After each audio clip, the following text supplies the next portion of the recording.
1 രാജാക്കന്മാർ 17-ാം അധ്യായം. ഏലിയായും വരൾച്ചയും. ഗിലെയാദിലെ തിഷ്ബയിൽ നിന്നുള്ള ഏലിയ പ്രവാചകൻ ആഹാബിനോട് പറഞ്ഞു, ഞാൻ സേവിക്കുന്ന ഇസ്രായേലിൻ്റെ ദൈവമായ കർത്താവാണേ, വരും കൊല്ലങ്ങളിൽ ഞാൻ പറഞ്ഞല്ലാതെ മഞ്ഞോ മഴയോ പെയ്യുകയില്ല.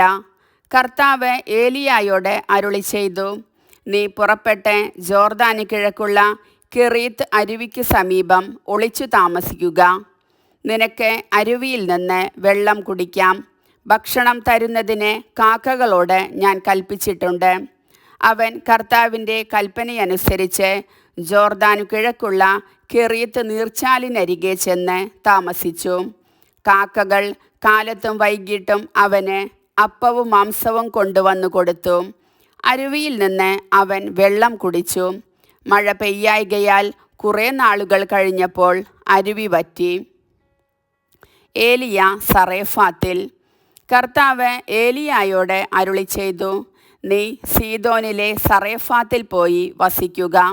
അവിടെ നിനക്ക് ഭക്ഷണം തരുന്നതിന് ഞാൻ ഒരു വിധവയോട് കൽപ്പിച്ചിട്ടുണ്ട്. ഏലിയ സറേഫാത്തിലേക്ക് മടങ്ങി. പട്ടണ കവാടത്തിലെത്തിയപ്പോൾ ഒരു വിധവ വിറകു ശേഖരിക്കുന്നത് കണ്ടു.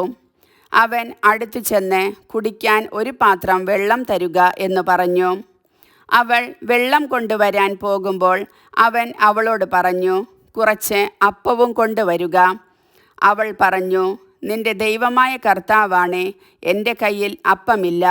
ആകെയുള്ളത് കലത്തിൽ ഒരു പിടി മാവും ഭരണിയിൽ അല്പം എണ്ണയുമാണ്. ഞാൻ 2 ചുള്ളി വിറക് പെറുക്കുകയാണ്. ഇത് കൊണ്ടുചെന്ന് അപ്പമുണ്ടാക്കി എനിക്കും എൻ്റെ മകനും കഴിക്കണം. പിന്നെ ഞങ്ങൾ മരിക്കും. ഏലിയ അവളോട് പറഞ്ഞു, ഭയപ്പെടേണ്ട, നീ ചെന്ന് പറഞ്ഞതുപോലെ ചെയ്യുക.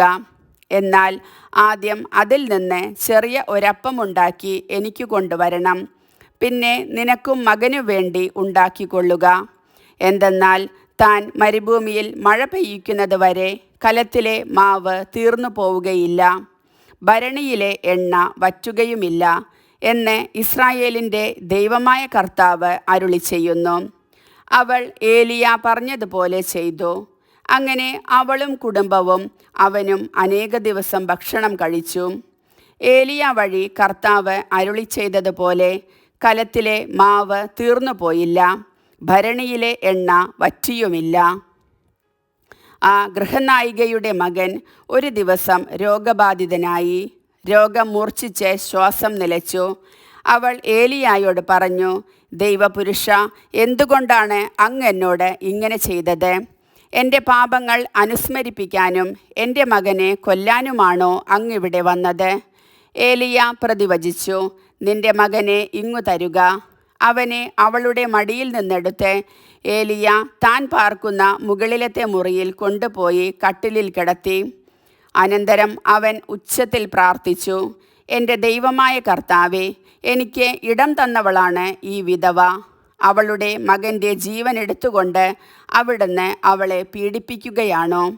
പിന്നീട് അവൻ ബാലൻ്റെ മേൽ 3 പ്രാവശ്യം കിടന്ന് കർത്താവിനോട് അപേക്ഷിച്ചു, എൻ്റെ ദൈവമായ കർത്താവേ, ഇവൻ്റെ ജീവൻ തിരികെ കൊടുക്കണമേ.